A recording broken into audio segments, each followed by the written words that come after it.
kita belajar dulu di pesantren itu ada namanya fikih dibagi, fikih ibadah, fikih muamalah, fikih munakahah, fikih siasah.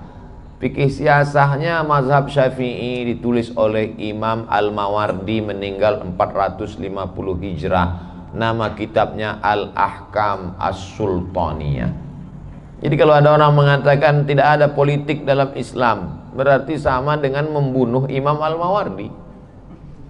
Bagaimana mau menghilangkan Imam Al-Mawardi, Al-Hawi, Al-Kabir? Bagaimana menghilangkan Al-Ahkam As-Sultaniyah? Maka orang mengatakan tidak ada politik dalam Islam, dia sudah menyunat Islam, mengkhitan, memotong. Na'udzubillah. Lalu kemudian ada pula yang disebut dengan fikih ibadah, sholat, zakat, wudhu, tayamum, taharah. Tapi ada fikih yang terlupakan, fikih muamalah, mudharabah, murabahah. Dan ayat yang paling panjang dalam Quran bukan fikih puasa. Ya ayyuhalladzina amanu kutiba alaikumus shiyamu kama kutiba alal ladzina min qablikum la'allakum tattaqun. Puasa. Tapi ayat yang paling panjang adalah masalah harta. Ya ayyuhalladzina amanu idza tadayantum bidainin ila ajalin musamman faktubuh. Ayat yang paling detail bukan tentang ayat salat. Tidak ada ayat dalam Al-Qur'an bercerita zuhur 4 rakaat, maghrib 3 rakaat, yang 2 bunyi, yang 1 silent. Tidak ada. Tapi ayat yang paling detail, walakum nisfu ma taraka azwajukum illam yakul lahunna walad fa in kana lahunna waladum falakumur rubu'. Sedetil itu. Lidzakari mithlu hadzil unsayain. 2 kali ulang. Lidzakari mithlu hadzil unsayain. Artinya apa? Materi. Abdul Somad bisa hadir di majelis ini karena materi.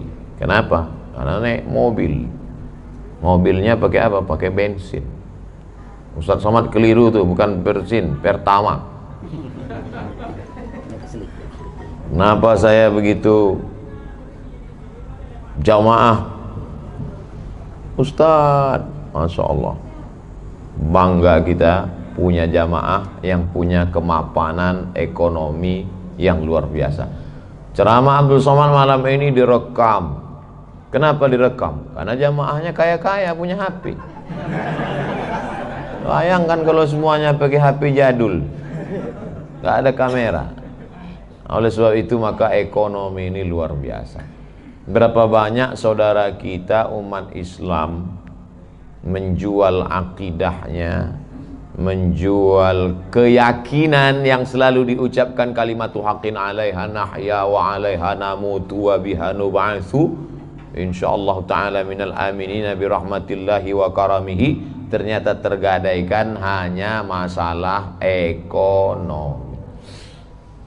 Saya diajak di internet, apa itu Abdul Somad katanya Islam agama yang hebat, tapi selalu menceramahkan tentang masalah marilah belanja ke warung umat Islam. Kenapa mesti takut dengan warung orang lain? Loh, saya bilang saya tidak takut dengan warung orang lain. Kalian aja yang takut dengan ceramah saya. Saya ngajak saudara saya belanja ke warung tetangganya kok salah. Di mana letak salahnya? Nah, ceramah berapi-api tentang masalah ekonomi umat. Mari bangkitkan ekonomi umat, tapi air minumnya punya orang lain. Malam ini saya berani bicara, mari bangkitkan ekonomi umat, air minumnya santri.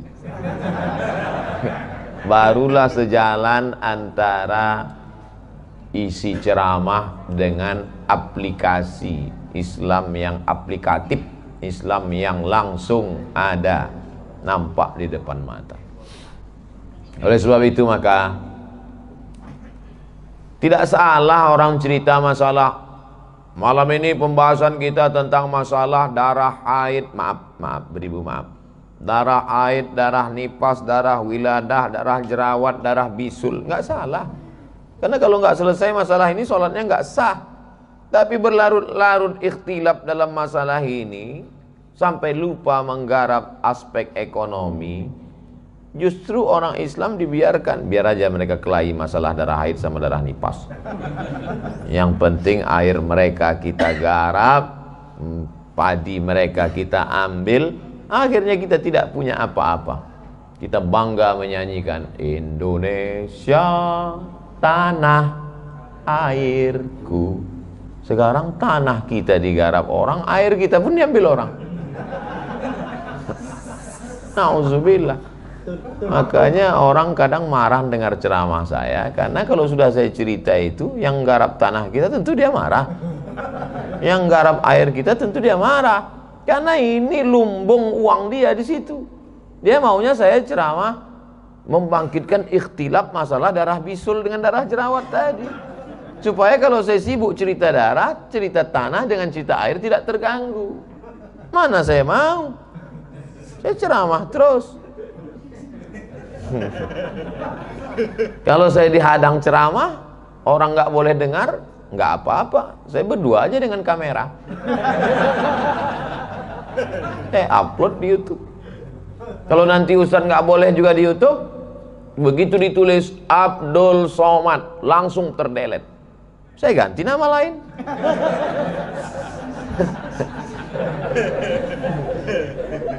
Artinya apa? Bukan satu jalan kebaikan. Jadi saya kalau sudah berada di komunitas, di antara pesantren besar yang pernah saya datangi, Pondok Pesantren Sidogiri, puluhan ribu jamaah berbaju putih semua. Saya diketemukan dengan kiai menasehati saya tentang beberapa isi ceramah saya. Kemudian beberapa majelis guru saya diminta tabayun tentang yang selama ini ceramah saya dipotong-potong, dikat-kat. Di situ saya senang, karena saya diminta klarifikasi, tidak langsung dihujat salah. Apa itu ceramah ente salah? Makanya beli paket 4 giga. Dengar dari awal sampai akhir. Ada tabayun, ada klarifikasi. In ja'akum fasiqun binaba'in fatabayyanu, klarifikasi. Tapi juga tidak hanya sekedar keilmuan, tapi aspek ekonomi. Saya dikasih kain warna hijau, saya pakai. Ketika saya pakai, orang langsung, kain Sidogiri ya. Ada kain tuh yang hijau. Pokoknya asal saya pakai kain warna hijau, itu kain Sidogiri. Malam ini saya tak pakai, saya khawatir jamaah datang ramai, saya takut langkah cepat kainnya lepas. Celana. Artinya apa? Kainnya produksi kita, kapasnya kita yang nanam, olahan pabriknya, barulah kita bisa bicara kebangkitan umat. Kalau ekonomi morat-marit, na'udzubillah, gimana mau berzikir? Orang nangis, kita nangis, air matanya sama. Dia nangis minta ampun dosa, kita nangis belanja besok mau makan apa. Kadar keikhlasan ainani, dua bola mata, la yamassuhuman nar, dua mata yang tidak tersentuh api neraka. Makanya dalam pembicaraan singkat sambil makan dengan Al-Mukarram Haji Ahmad Zuhur, Ustaz Abdul Somad, ekonomi terseok-seok, maka program pendidikan kita, artinya apa? Ekonominya bangkitkan, hasil ekonomi baru ke pendidikan. Nah, ini yang luar biasa. Jadi ekonomi ini hanya wasilah, jalan, sarana, tapi puncak akhirnya adalah memajukan pendidikan. Mudah-mudahan niat baik kita semua ini diridhai Allah SWT. Kalaulah orang Islam itu kaya raya, maka kita tidak akan melihat ada kemiskinan, karena dia insya Allah pasti berzakat, pasti berinfak, bersodakoh, pasti uangnya itu akan kembali ke umat. Makanya selalu saya ceramah kemana-mana itu tidak keluar dari 3 aspek kalau saya ceramah. Pertama, perbaikan ekonomi. Kedua, perbaikan pendidikan. Ketiga, perbaikan politik. Karena politik itu sama dengan kipernya, pemegang tiang gawang. Hebat pun striker, hebat pun back, kalau gawangnya jebol habis. Makanya harus. Mudah-mudahan Bapak Ibu mendengar ceramah saya tidak konsen ke Real Madrid Barcelona. Yang pertama saya ucapkan terima kasih.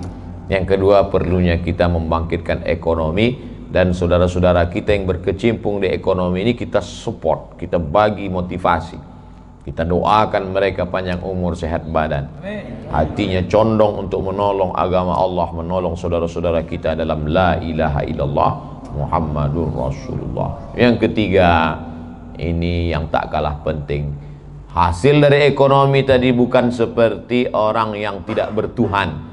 Dia kumpul duit banyak tapi untuk memperturutkan hawa nafsu, sedangkan orang beriman tidak. Tujuannya adalah ilahi anta maqsudi wa ridhaka matlubi. Tujuannya itu beda. Datangnya bisa jalan pakai sepeda motor, naik ojek, naik mobil, naik helikopter, naik pesawat, tapi tujuannya itu akhirnya adalah tujuan mencari ridha Allah Subhanahu wa ta'ala. Makanya orang Islam kalau dia duit banyak, kaya raya, tujuannya man bana masjidan, siapa yang bangun masjid, banallah mithlahu baitan fil jannah, dibangunkan Allah satu tempat bagi dia di surga. Apa maknanya? Booking tempat di surga dengan bangun masjid. Singkat kalimatnya, booking tempat di surga dengan bangun masjid. Berarti yang nggak bangun masjid belum booking tempat. Saya aja mau pulang ke Pekanbaru mesti booking tiket, booking tempat belum. Banyak orang berdoa, ya Allah masukkan aku ke surga, nggak ada tempat pun nggak apa-apalah. Oh, nggak bisa begitu. Nabi sendiri mengatakan, idza sa'altumullaha fas'aluhul firdaus. Kalau kamu berdoa kepada Allah, mintalah surga yang paling tinggi. Kalau berdoa nggak boleh, ya Allah masuk surga kelas ekonomi pun nggak apa-apa. Oh, nggak bisa. Nabi yang nyuruh, ya Allah masukkan kami semua komunitas ini dalam surga Jannatul Firdaus bersama Sayyidina wa Maulana wa Syafi'ina Muhammad sallallahu alaihi wasallam. Cuman caranya macam-macam. Ada yang masuk surga itu dari pintu Ar-Rayyan karena sering puasa sunat, Senin Kamis, Senin Kamis. Banyak orang husnuzon sama saya, disengoknya saya kurus, dibilangnya karena banyak puasa, padahal enggak. Saya kurus ini memang takdir. Ada dokter, Ustadz Somad, Ustadz kalau gemuk pasti lebih berwibawa, kata dia. Mungkin orang banyak membuli saya karena kurus ini. Jadi gimana Pak Dokter? Ustadz minum susu kental manis 1 hari 3 kali. Habis makan pagi, makan siang, makan malam. Insya Allah sebulan naik. Sudah sebulan saya bertimbang, tetap 50. Gimana Pak Dokter? Saya sudah jalankan. Kata dia, Ustadz sabar aja, ini sudah takdir dari Allah. Jadi nanti saya sudah jelaskan sekarang, mana tahu ada Bapak Ibu nanti masuk dari pintu Ar-Rayyan, masuk surganya dari pintu Ar-Rayyan, lama nunggu saya, kok nggak ada ya? Karena saya memang nggak banyak puasa sunat. Berapa banyak saya bertamu ke rumah jamaah, Ustadz puasa? Enggak, saya bilang. Tapi bisa masuk surga melalui pintu puasa.